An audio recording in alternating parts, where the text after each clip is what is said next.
What's up, everybody, and welcome into the next edition of the Front Four Podcast. Myself, Anthony Rivardo, and of course, Mark Hall with me today. We're talking defensive line again. Today, we're talking specifically pass rusher. What makes a great pass rusher in the NFL? What are the traits that helps a guy go from good to great and reach that next level of success? Well, we got a guy who's going to tell you everything you need to know in that regard, an expert in the field. Mark, let's start it off. What makes a good pass rusher? First of all, I think that, what makes a good pass rusher definitely is he has to have certain type of traits, and typically those traits are speed, power, being able to bend, being able to play off great angles, anticipation, things like that. When you start looking at some of the best pass rushers, even dating back 10, 20 years ago, they all had great anticipation, great get off. Being able to do double moves and stuff like that, attacking angles, and being able to, be in one place and move to the next. Um, you start looking at today's game. I mean, obviously the top guys have those type of traits and characteristics, especially when you start talking about the guys like, Miles and Burns and Hutchinson, those guys like that are able to bend and go around corners. But I think one of the things that people don't really understand the concept of where the quarterback is in the pocket.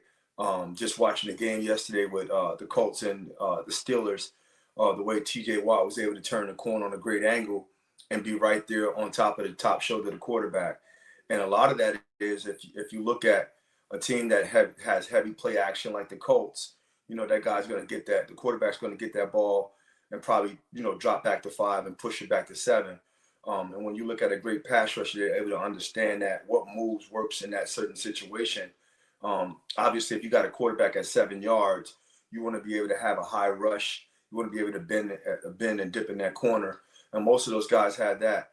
But being able to bend is definitely a major characteristic when you play on the edge, because on the edge, you have a longer path to the quarterback, and you have to be able to change that corner. Um, and if you look at some of the best guys, they're able to do that. They're able to do a lot of double moves. Some guys get to the top of the rushing apex, are able to spin back and things like that. So when you look at the guys that, we've been covering over the last couple of weeks, they definitely been successful in that manner. And another thing is being able to have a great stance. I think a great stance is one of the things that's highly underrated. A great stance is a lot. It makes a big difference in a lot of ways on how you pass rush, because you have to be able to put power to the ground to be able to accelerate and to get to that top shoulder. When you start looking at some of the top guys, they're definitely able to do that. Being able to play off their hands, being able to play strong left, strong right, all those things are very, very important. Some guys, they have a lot of speed, so they take that speed to their head too much. They're very, very corner dependent. And what I mean by that, they're always just trying to run around a corner, run around a corner, run around a corner. Well, offensive tackles are used to guys doing that. You're not surprising an offensive tackle.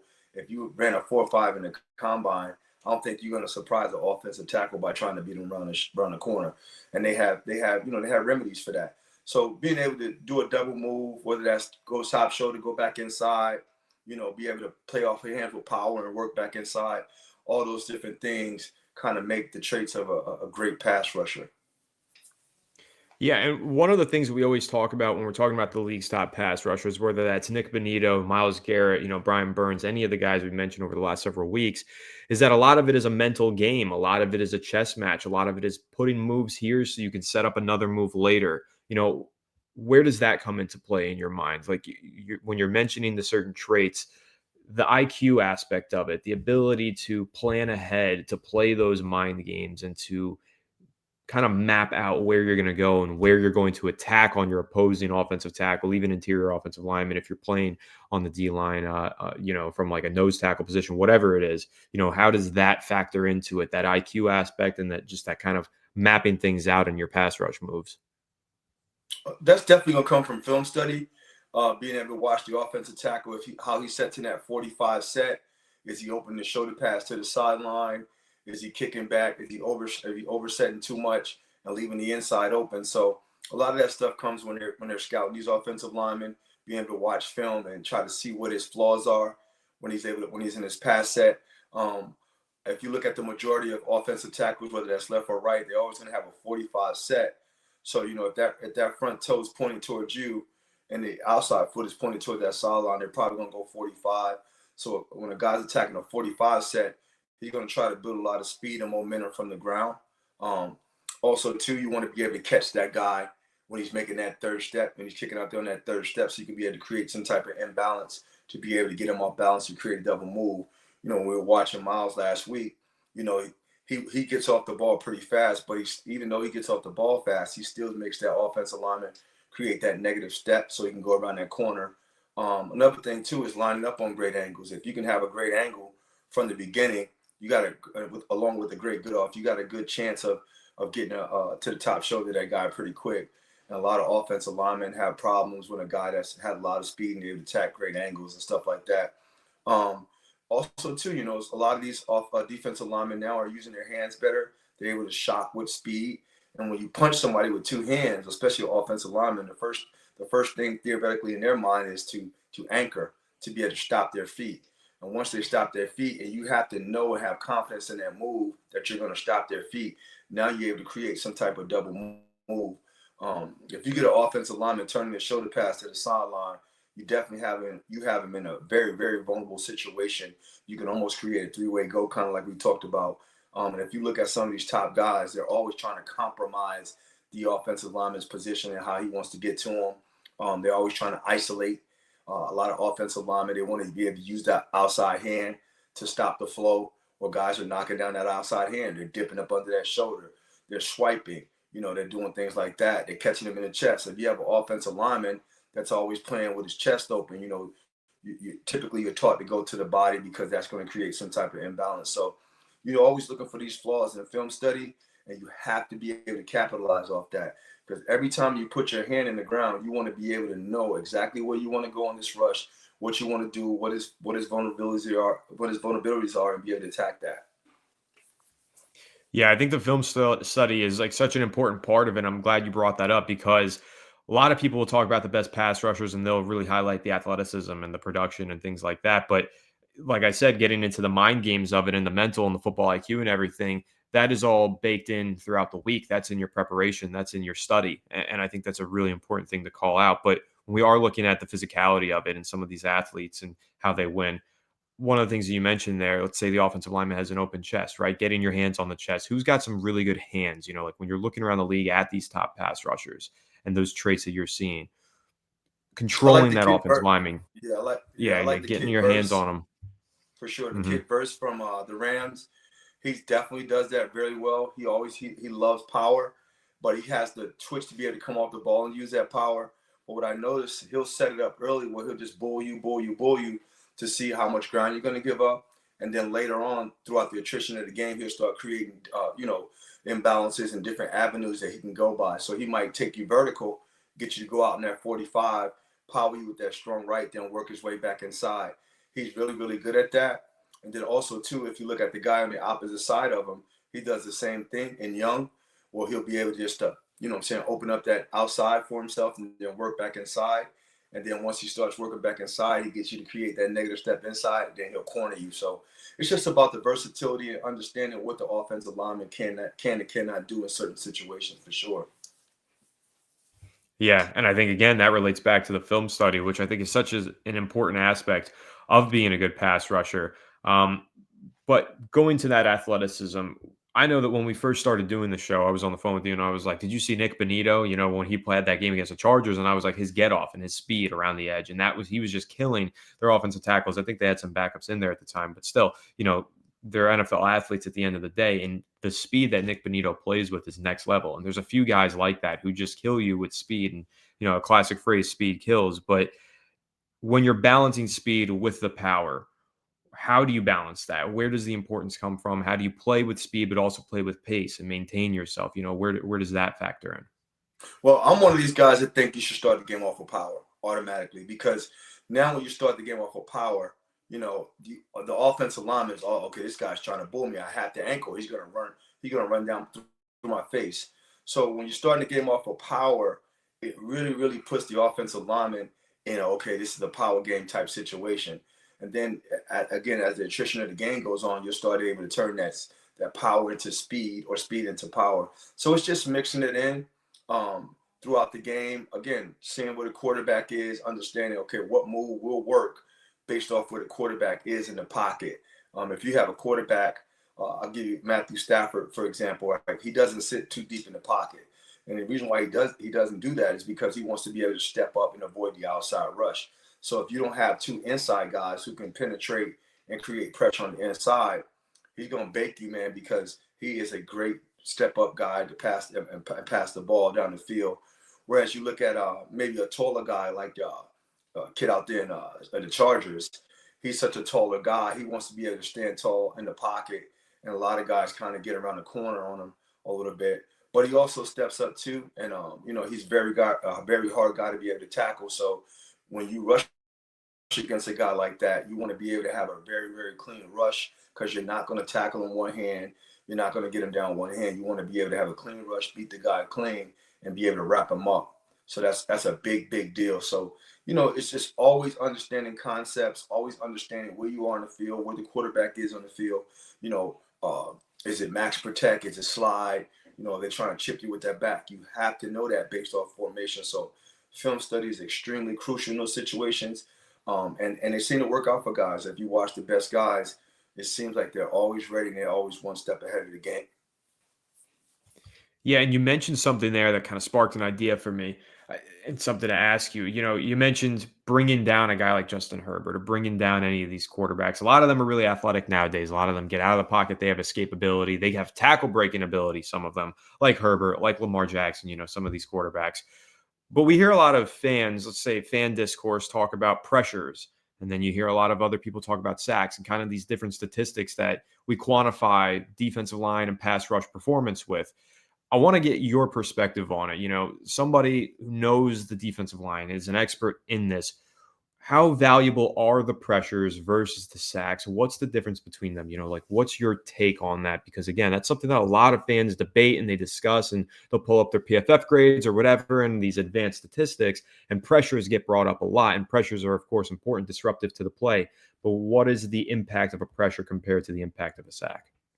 Oh, pressure is extremely important. If you're able to keep that pocket dirty, and if you're having a lot of pressures early, it lets you know that the offensive line is very vulnerable.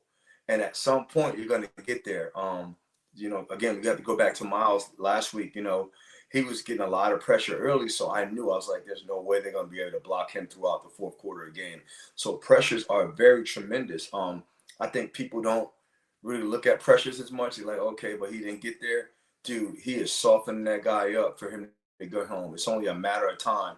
And if you leave that guy out there one-on-one on that island and he's been getting pressures early, chances are he's going to get home more than once, and probably even more than twice. So pressures are extremely important, whether that's up the middle, on the edge, whether that's in blitz packages. But I'll tell you, man, if you got two good guys in the middle that can create pressure up the middle, man, it's going to be very tough on the quarterback if you got some speed edges out there, because basically the pocket is just too dirty for him to do anything. He's going to rush passes. He's gonna do uncharacteristic things as a quarterback that he didn't want to do. But the pressure is so tremendous that he just cannot go through with his game plan and follow the plays like he wants to. So pressure is extremely important. If you're not getting any pressure, obviously you're gonna get Pearl Harbor back there, man. These guys are throwing for 300-400 yards if you can't get pressure. I mean, you got a quarterback throwing for 4 or 5 touchdowns. Typically, they didn't get enough pressure on that quarterback for him to be able to slow down.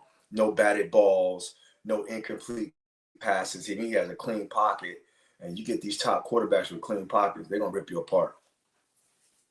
Absolutely, they will, especially in this modern league, which is such a pass heavy league. And there is so much quarterback talent at the top of this league. But you mentioned in there as well the muddy pockets, the pressure from the interior. It's different when you're pass rushing off the edge versus when you're pass rushing from the interior. But can you speak to those differences, the nuances that make that so complex, and, place a different value on each of those? People place a different value on each of those types of pass rushers, somebody from the interior versus the edge. How impactful can both of those players be, especially when they're working in tandem? Oh, it's lethal. I mean, you get a guy like DeForest Buckner, for instance, one on you give him a one-on-one with a guard throughout the game, you're gonna have a lot of trouble. And then you get a guy like Quiddy Pay who's on the other side running a 4-5 to cut that edge short, man. he's gonna get home at some point. That's why you see he's one of those guys that gets a tremendous amount of double teams because they do not want him to be able to collapse the inside of that pocket. And now you got the quarterback running typically to his right side, right? And then you got a 4 or 5 guy rushing on his right side. So it's just that everybody play their part. Now you got a one technique like Dexter Lawrence who's just putting a guy in your lap, and you got a 3 technique who's beating his guy 1-on-1. Then you got a Brian Burns coming around the corner, so or Hutchinson or Miles Garrett or T.J. Watt. Man, these guys are going to get you. So to have different guys being able to stay in their lanes and create pressure from those lanes, it's just going to have the quarterback sporadic, and everything's going to start falling to your hand. And it could be a quarter or two before he gets home, but they're going to get home at some point, and it could be crucial. It could be a strip fumble. It could be a trifecta: strip fumble, recovery, touchdown. It could be so many different things, man. If you got good edge rushers and good inside guys, you're going to be pretty lethal, and almost unstoppable at some point. And because at the end of the day, pressure and coverage goes hand in hand. So if you have good pressure up there or good guys up front rushing, and you got decent guys back there covering, that shit goes hand in hand. It's going to put a lot of pressure on that offense to be able to do some of the things you want to do. If you look at a team, that holds the ball long. Say for instance, they want a lot of deep balls like Drake May. He wants to be able to throw that deep ball. Well, he has to have time to throw that deep ball. Against certain teams, he's not going to have that certain amount of time. So you're getting him out of what he does best. Now you're making him throw the ball short. That's not what he wants to do. That's not what the offense wants to do. So all those different things play into the hand of a great defensive line that can get pressure, and then they'll turn that pressure into sacks and big plays. That's right. I think that's a really great way to break it down and to really look at it from a full perspective of all those different lanes and all those different pass rushers and how they work as a unit. Because the best units, we like to talk about specific pass rushers on the show. We also like to talk about those units, and those units are not just units on the edges. They're built on the inside and the outside. And that's where you really get those top defensive lines in this league. But going back to the main topic of the traits of a good pass rusher, I'm going to play a little game here and kind of have some fun with this. So, can you give me like the 5 key traits, or maybe 5, maybe 4, maybe 6, whatever it is, but the key traits that you think every elite pass rusher has? Great stance, great good off, motor, ball anticipation, being able to finish, being able to use their hands effectively when they need to, and create double moves. All right, now let's try and go in each one of those traits. Let's pick a guy who's like the prime example of that trait, who's the gold standard. I'm actually going to start with motor. You mentioned motor. I'm going to go with Max Crosby there, because anytime I watch the Okay. Las Vegas Raiders, that guy Max Crosby just doesn't stop. He is constantly relentless. Aiden Hutchinson too, but I'll go with Max Crosby in that regard. But with those traits, who do you see that just is the gold standard in each one of them? I'll piggyback Max. I love Max. Max has so much versatility, a lot of double moves. He can spin, he can dip, he can beat you around the corner. He uses power. He long arms. He 2's to 1. He's a great bender.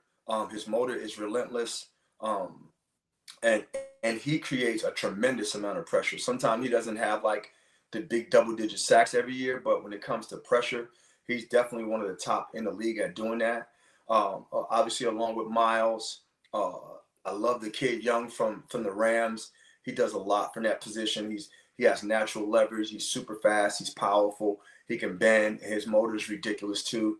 You have to throw TJ in there. TJ is relentless. Never stopped. Come off the ball with a low hat. Extremely hard to block. TJ is 6'5", 255, 260. He can dip. He can bend. He has long arms, and he finishes all the time. TJ is one of the best finishers in the league. He's been that way for the last 6, 7, 8 years, and I don't see that going anywhere. Great motor. He understands concepts. It's just so many different guys on the edge that can do that. And when you start looking at the inside guys, I still have to go back to a DeForest Buckner, who's able just to beat guys with a move. A lot of things too. I could bring this in too. Guys with patented moves. A lot of guys don't have patented moves. DeForest has that swim move. It's lethal. If you give him a one-on-one too many times against a guard, he's gonna make you pay. If you start looking at guys like Dexter Lawrence, who can power you, go 2-to-1, who can rip, who can go over the top, who can just whoop the shit out of an offensive lineman consistently, you do not want to lead those guys one-on-one. So I think it's I think it's a big deal when you have a guy that just can beat the shit out of a guy one on one, man. It's just hard to maintain that guy. It's hard to keep that guy off your quarterback, man. That's just the bottom line. Yeah, that's a good way to put it too. But I like what you mentioned there with some of those patented moves. What are some of those moves that come to mind from specific players that have those patented moves? Um, you look at if you look at Burns, for example. Burns has that dip. Burns has that double move where he can dip, get up, cut back inside, inside shoulder. He always put it to the ground. If you look at a guy like TJ, TJ has that ghost move where he can just go up on you. He has a good rip move. Shoot, you start looking at a guy like Verse. Verse has that power, and then he'll just pick a shoulder based off where he is. If you start looking at, I mean, the guy, the Fish kid, he uses power, but he gets in there, he gets out. Like he's always trying to find an avenue to go. He creates double moves. It's just so many guys doing good things. Even Chris Jones, man. Chris Jones, one of the best at it. The thing I never could figure out about Chris Jones, how does he play so close to a guy and is able to shed? Because the way he positions his hands, the way he dips his shoulder, go right or left, the way he flips his hips, I think that's one of the things you have to look at too. If a guy's able to flip his hips consistently, I mean, he's already in the gap. How can you beat a guy that's already in? How can you block a guy that's already in the gap? So everybody does it a different way, but it's all the same stuff. Just being able to get yourself in that gap and then be able to accelerate through the break and get the quarterback. The angles are everything. If you're able to get a guy to line up on a great angle every time, if he can get in that gap, he's probably going to win. Yeah. I- let's wrap with this. I'm gonna throw another fun one at you. Build the perfect edge rusher. If you got to go with some of these traits, you got to pick and choose. Let's go speed. Let's go power. Let's go IQ, film study, whatever, and let's also go with stance. Like pick those things and build that perfect pass rusher. A trait from TJ, a trait from Max, whoever it would be for you. What does that look like? Um, I don't want to go on height because height is kind of overrated a little bit because sometimes the taller you are, the harder it is to be able to bend and accelerate and actually stop being, not be blocked. Because a taller guy, if he's not real crafty, if he can't bend, he's probably going to get blocked because he's a bigger target. So you start, when you get to that like 6'2" to about 6'5", that's a good range. Like the Von Millers and this, Von Miller's 6'2", 6'3", great bender. I mean, can put his eyes on the ground and pick them back up. So you want that. You want to be a good bender. You want to have decent height. You want to have long arms. Long arms is a big deal because if that guy's in front of you or you beat him around a corner, he has your inside shoulder. You're able to reach with that outside shoulder and get that ball back, or opposite, being able to reach with your inside shoulder, a hand, and get that ball back. So you want to have good range in your arms. You want to have a great get off. You don't have to be the fastest. If you look at Nick Bosa, Nick's not the fastest, but he has great anticipation, great leverage, and he's able to get up on an offensive line so fast they can't tell who he's going to do. Also, too, wiggle. If you look at a guy like Eric Armstead, he's a 6'8" guy, and he has a lot of wiggle. So when he wiggles like that, the offensive lineman is going right, he's going left, he's creating imbalances, and then he just picks his spot. So it's all those things in one. The power game, when you start looking at the power game, you go back to your inside guy like a Dexter who has a lot of power. When he puts you on your heels, he can just pick a lane then, because you're on your heels. You don't have a great base up under yourself. You're not able to recover from the first to the second move. So all those different things. Also, too, I'm not a big spin move guy, but some of these guys can just like Max. Max can get vertical, create that spin move, and he's right there in the quarterback face. But he does that off a great angle every time, and it's very consistent. And the reason why it's consistent is because of where he's lining up, how he's attacking the angle, and then he creates off of that. So it's all those different things. But again, it goes back to the film study to be able to see the negative things that an offensive lineman is doing, to be able to counteract that and to be able to make sure that every time you line up, you know what he's going to do, and you keep putting pressure on that. Another thing is too, don't abort the mission. It may not work the first time, it may not work the second time, but at some point it may work. So a lot of guys got to stick to what they're doing because it got you to where you are. Don't abort the mission. Just keep picking the lock, keep putting pressure, and at some point you're going to get home. That's really great insight. I think it's a lot of fun to hear how you break it down and the way that you look at all these different pass rushers and the ways that they get home to the quarterback. It's really fun doing the show and seeing all that different insight, especially knowing how valuable your word is and the people that you've worked with. So it's really cool to hear all that. So Mark, where can the people find you? You can find me at Mark Hall Enterprises every day, all day. Another thing too, man. Going into next year, man, we want to have one of the best years ever. So we're gonna have a big camp in the beginning of the spring. We're gonna have another big camp this summer, man. So if you guys are interested in getting some great work in, hit me up. I'm definitely a guy that's committed to it. I'm definitely a guy that I've had a little bit of success with some guys, and I'm thankful for that. So I just want to keep it going, man, to create the best pass rusher. But I will say this too, to be the best these days, man, you have to start early. You can't miss that first quarter. You can't miss that summer, man. Football has definitely changed tremendously. And it's one of those games that now you damn near got to work year round to have the edge. A lot of these guys, they're playing for more than just trying to win. Sometimes they want these accolades like Pro Bowls, All Pros, stuff like that, defensive MVP. So in order to do that, man, as you can see, it's a tough league right now. You got a lot of great defensive linemen that can get there. So putting in that overtime, crafting, working, studying year round, keeping your body together. That's one of the big things, right? If your body's not together, if you're not strong, how are you going to be able to stand the attrition of the season and stay out there to be available for your team? So taking care of your body, great nutrition, great strength and conditioning program, great agility, all those different things are going to help you when it comes time to play. And you got to be able to play every game to get some of these postseason accolades. So just stay doing what you're doing. Like I always say, keep picking a lock in. Man, that can help you out tremendously. Absolutely.